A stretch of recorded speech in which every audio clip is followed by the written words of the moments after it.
So if you're tired of constantly checking inventory and writing the same reorder emails over and over, this n8n workflow basically does it all for you. It monitors stock levels, figures out what's running low, gets your approval, then sends professional emails to your suppliers. Let's take a look at how it works. Hey, if you're new here, I'm Alex, and I run Loop Sarah. We build AI systems for businesses to help them save time and money. So yeah, if this sounds like something you need, just hit the link in the description. And if you've been following my AI automation tutorials and feel like you could use a bit of hands-on help, I'm now offering one-on-one coaching. So whether you're just getting started or stuck on something specific, I've got you. Link is in the description. So in the link that I'll leave in the description, it's going to direct you to this school community. It's a free school community. Once you're here, you'll go to the community section and you'll click on resources and you'll get it here. Great, now let's go ahead and do the demo. So let's click execute workflow. So this workflow is being triggered by a scheduled trigger, and every 5 minutes it sends, it checks your inventory database to see if there's any products that need to be restocked. And if there's any, it goes to this inventory assistant, which then emails you. So this right here is an email. It's just sent to us, and we have two options. We either decline or approve. If we approve, it means we've given it authority to email the suppliers. So let's click approve. Let's go back to the workflow, and it's going to get the suppliers contact lists, and it's going to email each one of them. So from the email, we can see that there were 2 products that needed to be restocked, and there are 2 different suppliers that need to restock this product. And from what you can see in the workflow, it sent two separate emails to each supplier. Let's go ahead and so I just keyed in my email, pretending to be a supplier, and so this is an email. It's just sent to the supplier, so it needs to restock, and that's it with this workflow. Let's go ahead and build this together. We'll create a new workflow, and the very first node we'll need is a schedule trigger node. So we'll search for a schedule trigger node, and we need it to trigger every 5 minutes. So we need it to check this inventory database every 5 minutes. And the whole idea here is, if you look at this database, we have a reorder level. So the stock quantity shouldn't go below this reorder level. So if it does, for example, if you look at this row right here, so the webcam 1080p cameras need to be restocked because the stock quantity is below the reorder level. Now, that's why we want it to check this database. So it's basically checking this too.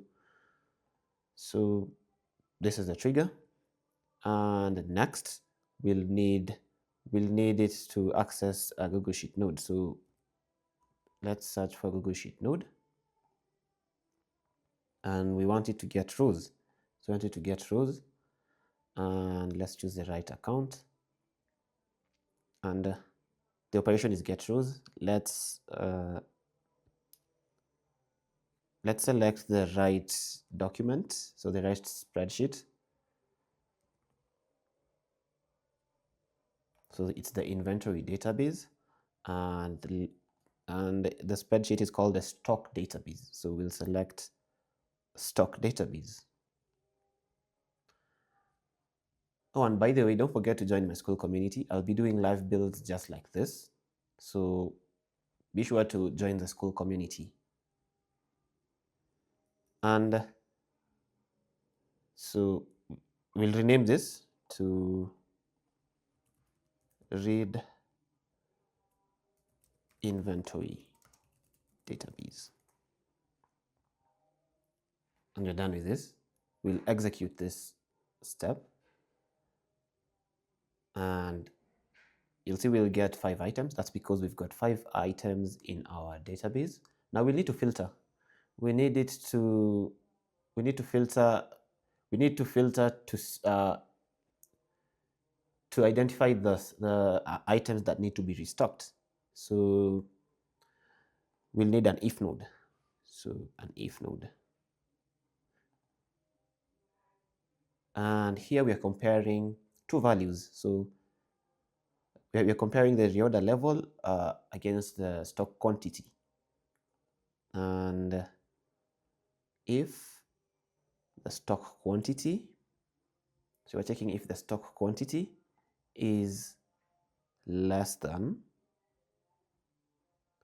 if it's less than the reorder level. That's the condition that needs to be met for a product to be restocked. So if the stock quantity is less than the reorder level,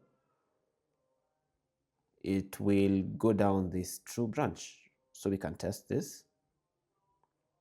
And you can see we've got 2 items that need to be restocked and 3 items that don't need to be restocked. And we can confirm this by checking our database, and we'll see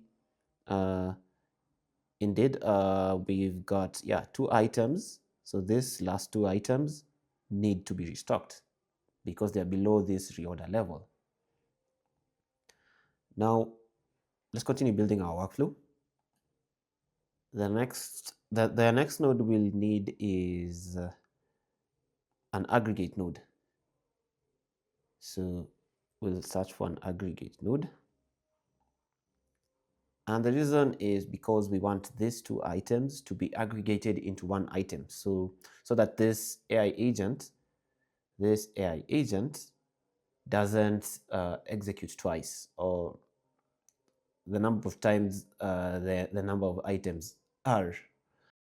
So if you've got 2 items, it's going to execute 2 times, and that's not what we want. We want this inventory AI agent to give us a consolidated list of items that need to be restocked, not sending emails for each item.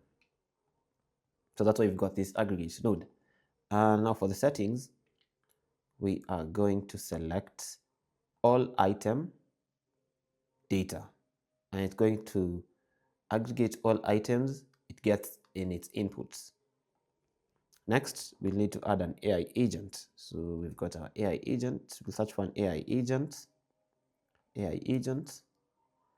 And here in the source for prompt, we'll need the data from the aggregate node. So we'll select define below, and we'll drop this list right here. And we'll need to rename this. So we'll rename this to inventory agent. So next we'll need to add a chat model, and it's going to be OpenRouter, and we're going to select GPT 4.1 mini. If you don't have an OpenRouter account set up, you can set it up by going to OpenRouter.ai, and once you set your account up, it's going to take you to this home page, and you're going to click on your profile icon right here and go to the keys page, and you're going to create an API key, and you'll go back to your workflow. You'll go back to the chat model. You're going to create new credential. You're going to rename your credential and paste your API key, click save, and you'll be good to go. The other thing you'll need to do is top up. You'll need to top up your credits. So you'll go to the credits page, and you'll select add credit. So that's the inventory agent, and we've fed it the output from this aggregate node. Now let's go ahead and at the system message. Now this is how we want this AI agent to behave. Let me go back to this and let me copy what I had come up with. Let's copy this. Let's paste it here. Let's click the expression tab. Let's maximize this page. And this was the prompt. So we told it you're an AI, you're an inventory assistant, and here's a list of products with their stock levels and reorder thresholds. Your job is to identify products where the stock quantity is below the reorder level, and then format a clear summary. And then we gave it an example output, and we told it what to do. It should only include products that are below the reorder level. And that's it with this inventory agent. We can test it.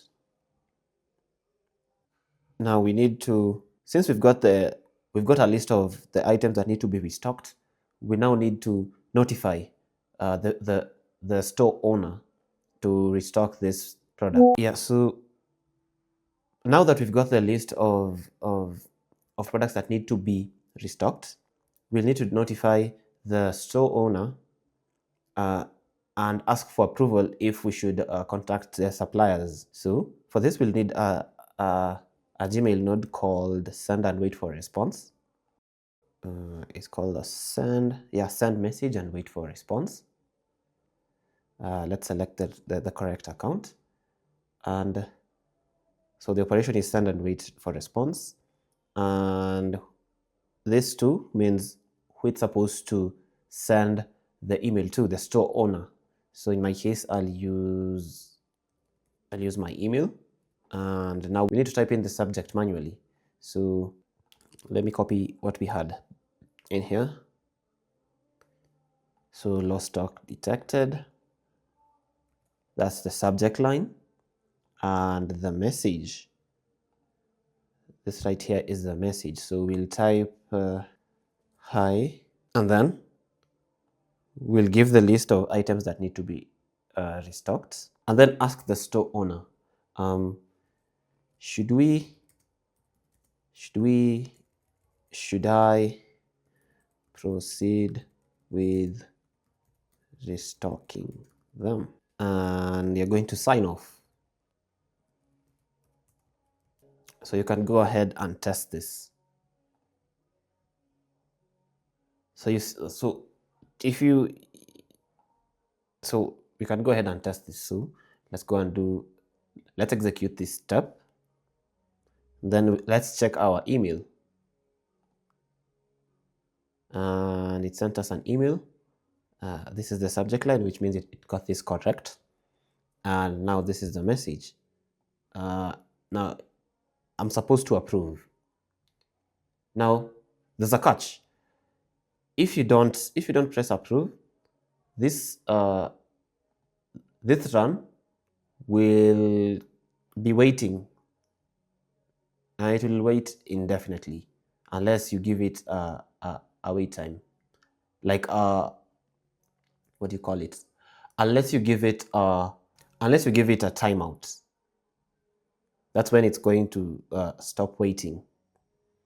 But we need to build this to be better. So we need it to have two options. So instead of only having the approve button, it can also have a disapprove button.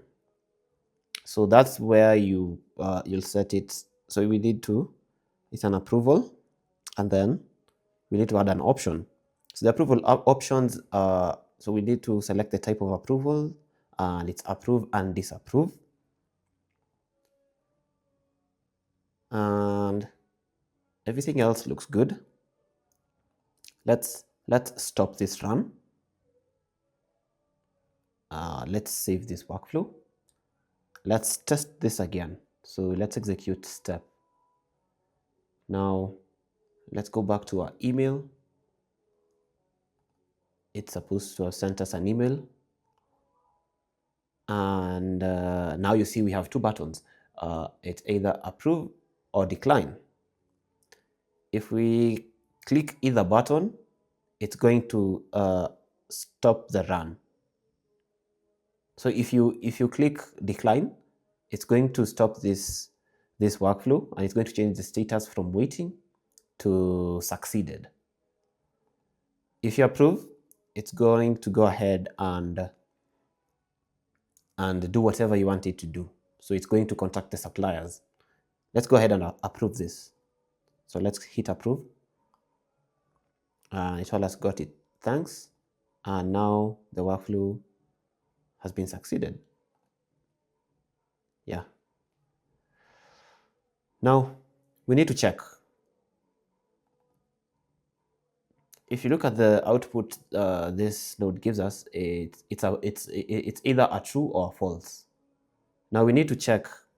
If you click approve, it's going to be true, and if you click false, it needs to do nothing. So let's select an if node. Let's add the if node, and this, let's drag and drop this approved here. And if it's true, if it's true, let's rename this to something better. So if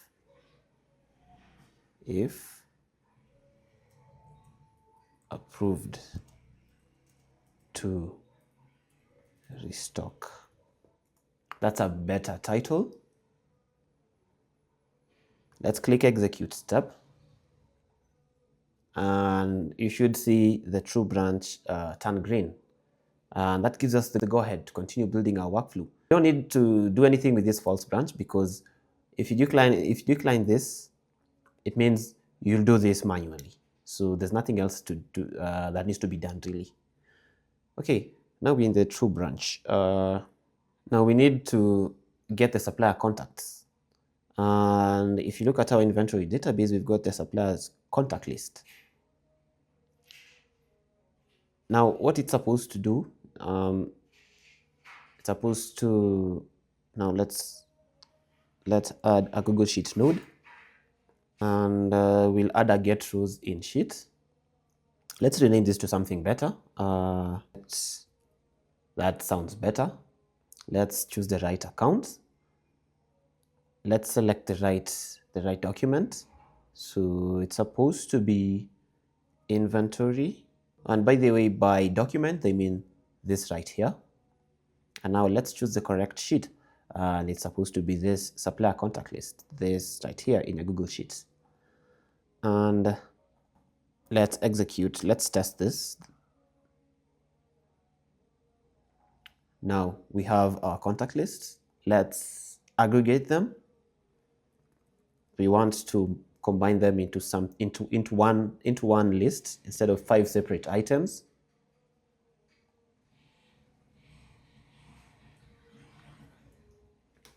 Okay,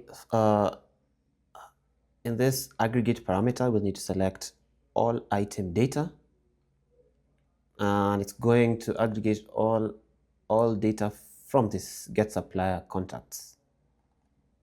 Now, in case you're wondering why we're not using this other option, individual fields, it's because at times we might only need to get maybe, let's say, the emails. We only need to aggregate the emails. So if you want to aggregate only the emails, you'll use this aggregate individual fields. So if you select, you'll notice we only are combining the emails.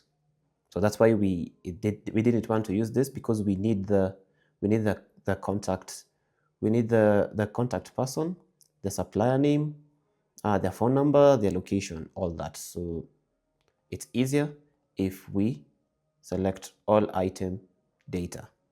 Let's test this node. Now we need an AI agent, so we'll select AI agent, and we'll define below. Now for the prompt, this is the input from this aggregate node, and we'll drag and drop it here.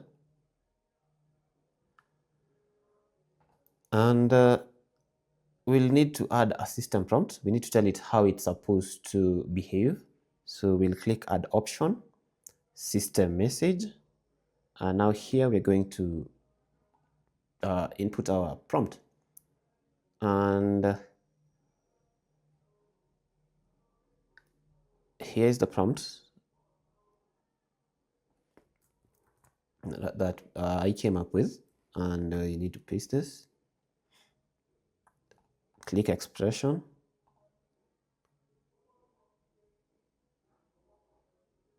and here's everything. So we are telling it it's a purchasing assistant. It will receive a list of products that are low in stock, and then the goal is to mention the product name and SKU, and state the current quantity and reorder level, and then request of the item. You can tweak this,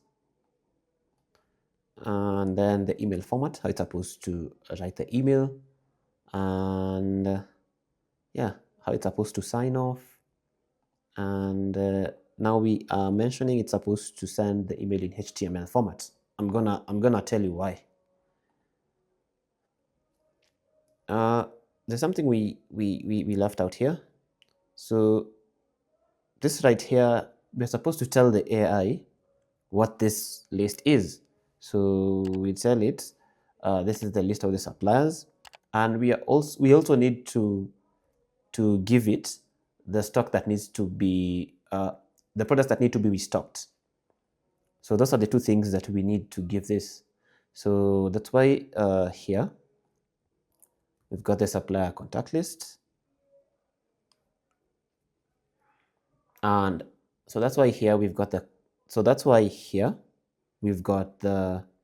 supplier, the supplier's contact list, as well as the items that need to be restocked. Now let's copy this, paste it here. Now every single time you drag and drop these fields, it always gives you a preview. And from the preview that we are seeing, it does not match what we're seeing here on the left. It means it's not getting the data in the right format. We need to convert this into a format, display this data that we need on the left. Now, to convert it, we'll need to select .to.json string, and you'll see immediately it will change, and now we are able to read the data that's exactly here on the left. Now we've got that sorted out. We need to give it the items that need to be restocked. So let's go back. Let's explain it to that these are the items that need to be restocked, and this we'll need to get it from the inventory, from this AI agent here, from this inventory agent. And we'll simply, so on our left window, we'll minimize this. We'll look for the inventory agent, and then we'll drag and drop its output into this prompt user message field. And we're almost done. Now we need to rename this. So we had renamed this, so we need to rename this to purchasing agent. Next, we'll need to add a chat model. So you can also click on this plus button right here. It's equivalent to clicking this right here. And we'll select the chat model. So we'll work with OpenRouter. But we can also use the same chat model we used with this inventory agent. And that's what I'm going to do right now. And we've mentioned that it's supposed to send an email, but we haven't given it an email tool. So we'll need to give it an email tool. And we'll click on this plus icon right here, and we'll search for a Gmail tool.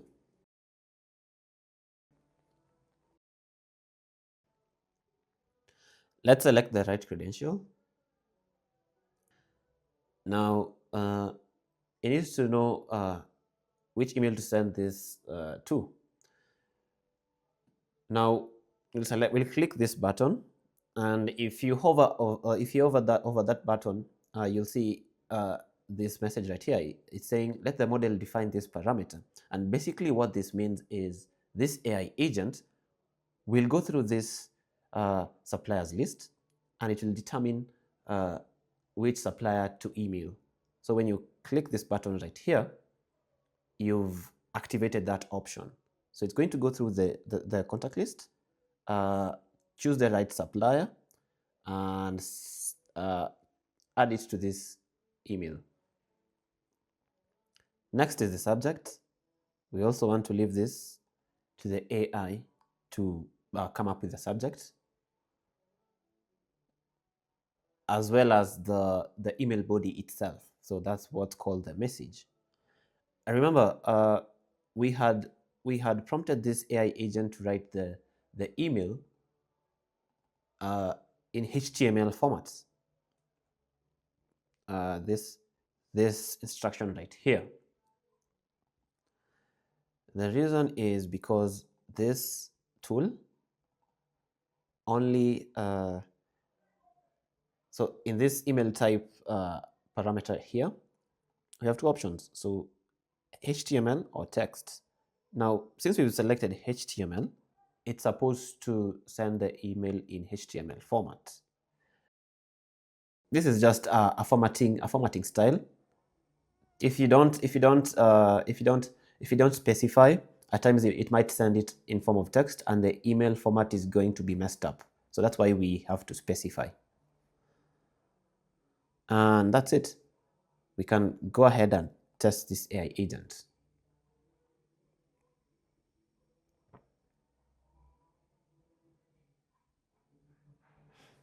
So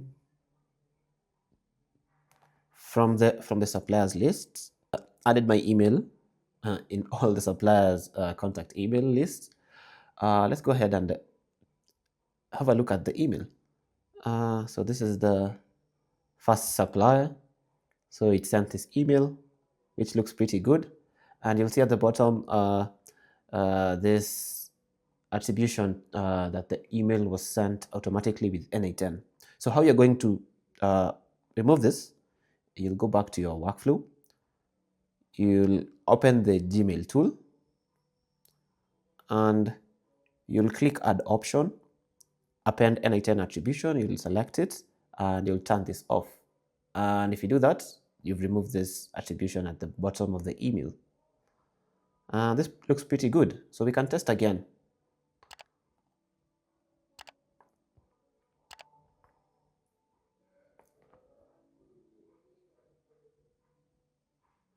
Let's go back to our email and let's have a look. Now the attribution is gone. That's how you do it. I think that's it with this workflow. We have gone through everything. Like I said, if you'd like to download this workflow, I'm gonna leave a link. It's gonna take you to my new school community. You're going to join. It's a free school community. I'm thinking of starting live builds like this every week. So make sure to join this community. And like I said, when you click the link, join the community, you'll find the workflow in the resources section, and you'll click on it. You'll have a link to the video, and you'll click see more, and you'll have access to the workflow. That's it with this video. If you enjoyed it, don't forget to like. Don't forget to comment if you've got a question. And lastly, don't forget to subscribe. Have a good one.